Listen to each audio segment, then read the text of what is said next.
మీరు ఒకవేళ 50,000 rupees బిట్కాయిన్లో invest చేసి ఉంటే ఇన్ 2009 ఇప్పుడు అంబానీ అంత రిచ్ అయ్యి ఉండేవారు. స్టాక్ మార్కెట్ దీని పేరు చాలాసార్లు విని ఉంటారు, కానీ ఎప్పుడైనా దీని గురించి తెలుసుకోవడానికి ట్రై చేశారా?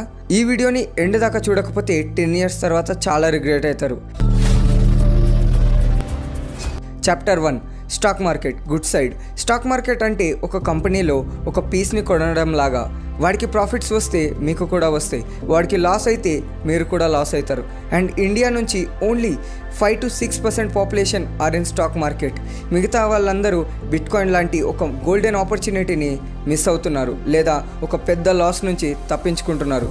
కాయిన్కి 2 sides ఉన్నట్టే ప్రతిదానికి డార్క్ సైడ్ ఉంటుంది కదా.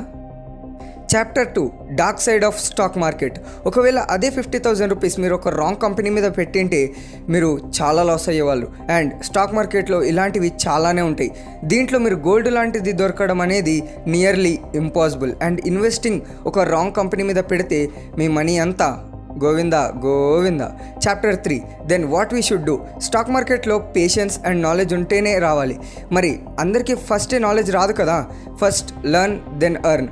అండ్ ఇది గ్యాంబ్లింగ్ లాగా కాదు, ఫ్రీ అండ్ ఫాస్ట్గా ప్రాఫిట్స్ అస్సలు రావు. అలా అనుకుంటే గట్టిగా లాస్ అవుతారు. Chapter 4 conclusion climax. Stock market నేర్చుకోవాలని అందరికీ ఉంటుంది, కానీ నేర్చుకోవాలంటే చాలా పేషెన్స్ ఇంకా డిసిప్లిన్ ఉండాలి. అండ్ నేను నేర్పించడానికి రెడీగా ఉన్నాను. మీరు నేర్చుకోవడానికి రెడీగా ఉంటే నెక్స్ట్ వచ్చే వీడియోస్ అన్నీ కంటిన్యూగా చూడండి. మనకి చాలా ఐడియాస్ ఉంటాయి ఒక కంపెనీని పెట్టాలని. మనం జీరో నుంచి ఒక పెద్ద కంపెనీ స్టాండ్ చేయాలంటే ఏం చేయాలో నెక్స్ట్ వీడియోలో చెప్తా. కంపెనీ అని కమెంట్ చేయండి.